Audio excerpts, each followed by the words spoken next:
avec toutes les précautions qu'il faut quand on utilise des concepts économiques pour rendre compte de logique symbolique, mais fonctionnent néanmoins des logiques de marché au sens fort du terme, qui passent notamment par, d'un côté, pour faire bref, la standardisation de la production et la personnalisation de la consommation. Standardisation de la production et personnalisation de la consommation sont les deux règles de base de toutes les formes du marché, qu'il s'agisse des biens culturels ou des biens économiques. Bon. Ce qui est intéressant, c'est que ces logiques de standardisation de la production et de personnalisation de la consommation marchent également de façon très remarquable dans l'ordre du marché symbolique, entre guillemets, et même du marché religieux. Ceci se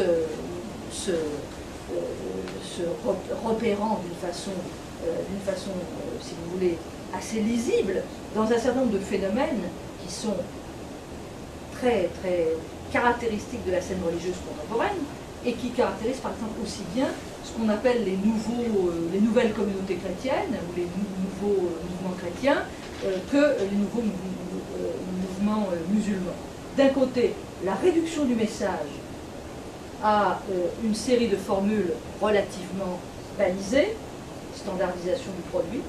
Si vous vous promenez dans une rue de Guatemala City ou dans une rue de Rio et que vous avez des temples les uns à côté des autres avec des prédicateurs, il y a effectivement une myriade de temples, mais dans chacun de ces temples, vous entendrez la même prédication, Dieu t'aime, Jésus sauve, tu peux être guéri. En gros, ça peut être dans différents sens, mais en gros, ça agence ce genre de proposition. Donc le message est dans un minimalisme théologique extrême, mais en même temps, ce message, il doit, à travers la logique de la prédication, de la conversion, du témoignage, de la subjectivisation à laquelle les destinataires sont invités, il doit être reçu comme, comme étant spécifiquement adressé au sujet. Mais cette logique, disons, de standardisation et de personnalisation de la consommation n'empêche pas qu'au final, on est devant une scène religieuse qui est beaucoup moins dispersée qu'on pourrait croire, où ce sont les formes de personnalisation qui, elles, sont extrêmement différentes, mais où la logique de standardisation, renforcée par les conditions d'un pluralisme extrême, et soutenue par le processus de la dérégulation institutionnelle, favorise en réalité l'alignement des petits récits individuels sur des formes de patterns narratifs qui sont presque toujours repérables en un nombre relativement limité. Donc nous sommes devant une situation assez paradoxale, d'un côté une logique d'individualisation, mais qui nous ramène à une relative uniformité de la scène religieuse. J'ai pris un exemple dans le champ chrétien. Si je parlais de la manière dont les jeunes musulmans s'identifient à l'islam aujourd'hui, on observerait dans les sociétés exactement les mêmes logiques de standardisation et de personnalisation. Vous me direz que rien n'est réglé à ce stade. Rien n'est réglé à ce stade, puisque ces convergences, ces alignements, ces phénomènes de standardisation ne nous disent rien du partage du croire. Ce n'est pas le fait que ça se ressemble, et que les dispositifs individuels du sens, en fait, se ressemblent, c'est une condition nécessaire, mais ce n'est pas une condition suffisante pour faire de l'identité partagée.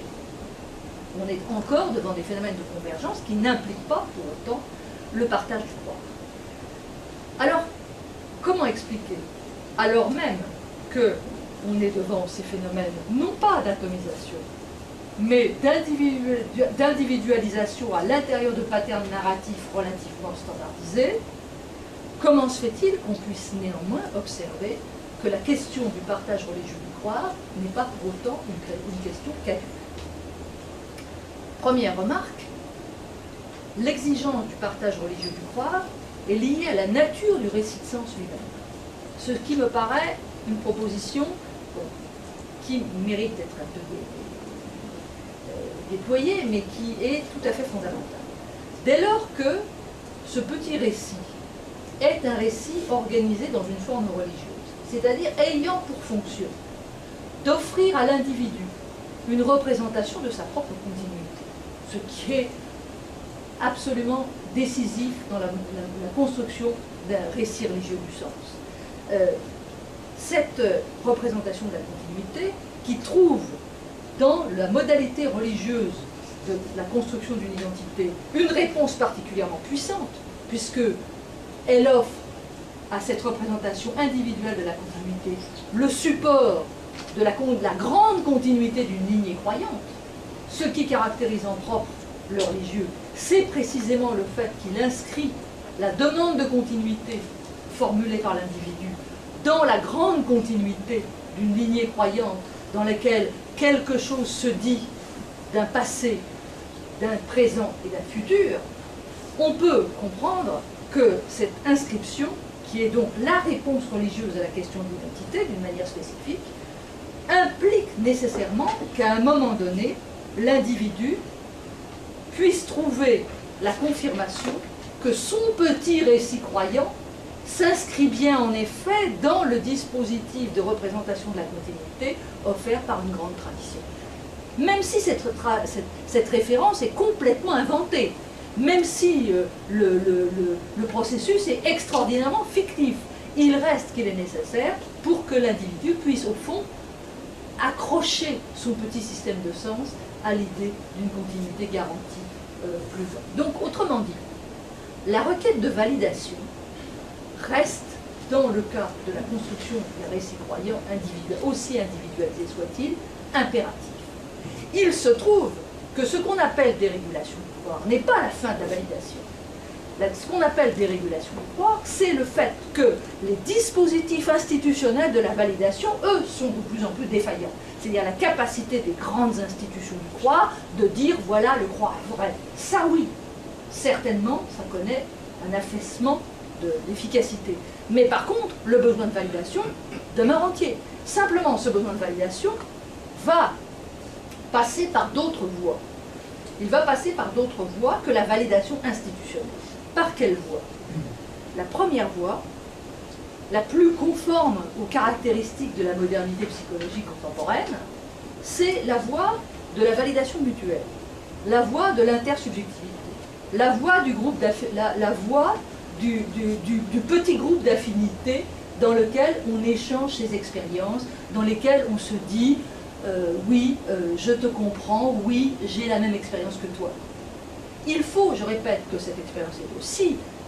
Personne ne rencontre jamais quelqu'un qui lui dit « ton petit système du sens fait sens aussi pour moi », il y a gros à parier que ça ne fera pas sens longtemps. Ce qui est important, donc, c'est qu'à un moment donné, cette validation ait lieu. Ce qui est intéressant, c'est que pendant des siècles, dans les grandes traditions religieuses, notamment dans la tradition chrétienne, cette grande validation, qui ne voulait pas dire que les individus ne bricolaient pas leur petit système, n'en prenaient en l'essai, croyaient à la résurrection, etc., ou pas, etc., tout ce que vous voulez. Mais il n'empêche que la validation institutionnelle fonctionnait à travers des dispositifs de formation, de catéchisation, de tout ce que vous voulez, de dispositifs rituels, de dispositifs liturgiques, etc., qui permettaient de confirmer en permanence la validation institutionnelle du petit système croyant individuel. Ce qui est nouveau, c'est la manière dont ce système de validation institutionnelle est de plus en plus relayé, notamment dans le champ chrétien, par des formes de validation qui passent par l'échange intersubjectif, qui passent par la communication personnelle. Ce qu'on appelle les communautés nouvelles est exemplaire de ce genre de choses. Et vous voyez par exemple la différence, pour comprendre exactement la nature du passage, la différence qu'il y a entre une sociabilité chrétienne de type paroissial, liée à un territoire. Les gens se rassemblent à l'église parce qu'ils appartiennent au même territoire. C'est une circonscription administrative. Ce qui compte, c'est que dans ce bâtiment, institution, église, etc., ils savent qu'ils vont trouver le dispositif qui leur permet de se reconnaître comme formant une communauté. Mais en quelque sorte, la communauté, elle est donnée antérieurement et, je dirais, par surplomb de leur choix personnel de retrouver là la communauté au sens de l'aspiration communautaire contemporaine. Elle est caractérisée par quelque chose de très différent, par la nécessité d'avoir avec ceux avec qui on communique des affinités. Donc il faut pouvoir échanger des expériences, échanger des affects, se reconnaître. On est devant des communautés de pairs, P-A-I-R-S, qui viennent complètement percuter la tradition d'une sociabilité qui précisément ne fait pas exception des personnes. La sociabilité paroissiale ne fait pas exception des personnes.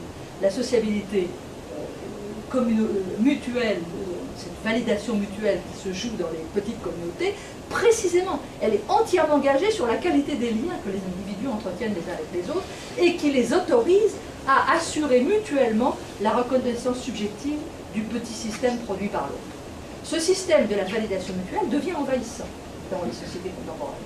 On observe que cette validation mutuelle, elle est le principe à partir duquel même les grandes institutions, qui ont bien pris conscience de leur difficulté à valider selon les modes traditionnels, elles-mêmes entretiennent, créent les conditions pour organiser en quelque sorte ce régime de la validation mutuelle. Oui, mais pour participer à ces logiques de la validation mutuelle, il faut énormément de moyens. Il faut que l'individu ait toutes sortes de ressources, de capacités qui lui permettent d'entrer dans ce dispositif. Pour pouvoir jouer le jeu de l'intersubjectivité, ce jeu de la reconnaissance, ce jeu au fond du dispositif d'altérité dans lequel, de l'altérité bien, de l'altérité réduite en quelque sorte aux affinités, hein, ce qui permet de faire le jeu de cette reconnaissance mutuelle, il y faut beaucoup de moyens. Il y faut des compétences culturelles, il y faut du temps, il faut ne pas être écrasé par les impératifs de la survie, il faut être capable de maîtriser un langage, il faut être capable de réflexivité quant à ses affects, toutes sortes de choses qui ne sont pas données, et qui ne veut pas dire du tout que les catégories négativement privilégiées, comme aurait dit Max Weber, sont exclues de la validation mutuelle, parce qu'on observe par exemple que l'épuisement psychologique, la contrainte éreintante d'être soi, dont parle Ehrenberg pour parler de dépression nerveuse comme une maladie de nos sociétés, fonctionne aussi dans ce domaine. C'est-à-dire qu'il y a pour des individus un coût non supportable de la validation mutuelle. Donc, alors que la validation mutuelle offre la possibilité d'identité collective, mais d'identité collective soft, d'identité collective qui fonctionne à l'affinité, on voit bien que pour des individus qui n'ont pas les moyens, pour diverses raisons économiques, sociales, politiques, culturelles, de déni d'identité par la société dans laquelle ils sont, etc., pour des individus qui n'ont pas le moyen d'entrer dans cette formule coûteuse de l'identité mutuelle, il y a une autre possibilité, y compris dans nos sociétés démocratiques, etc., et qui ne caractérisent pas du tout un autre monde que le nôtre. C'est le circuit court. C'est la validation non plus mutuelle, mais communautaire. C'est le fait d'entrer dans un groupe dans lequel on vous dit « pose tes valises, repose-toi ». Ici on sait, ici la vérité est compacte, substantielle, elle est constituée une fois pour toutes, fie-toi à nous. Ça peut être le gourou, le berger, le leader, tout ce que vous voulez. Ça peut être tout simplement la pression collective d'un groupe dans lequel on se vit comme pur ou régénéré.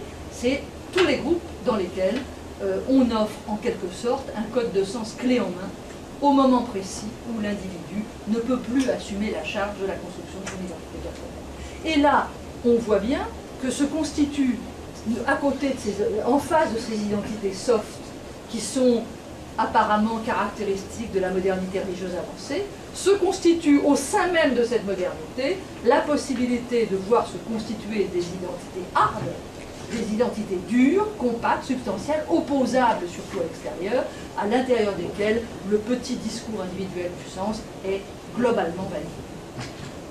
Identité hard et identité soft, ce ne sont pas des mondes contradictoires et antinomiques, ce sont deux logiques qui fonctionnent absolument en parallèle et qui se répondent l'une à l'autre.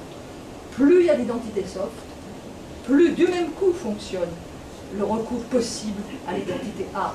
Autrement dit, dans les sociétés modernes, où très souvent la question est de savoir si on va vers plus de tolérance religieuse ou vers plus de risques de guerre de religion, la réponse est les deux, et précisément les deux, parce que plus il y a de tolérance, plus il y a de risques précisément que les courts-circuits des identités collectives toutes programmées soient le recours d'individus qui ne peuvent pas endosser le coût de la construction personnelle du parcours d'identification. Je vous remercie.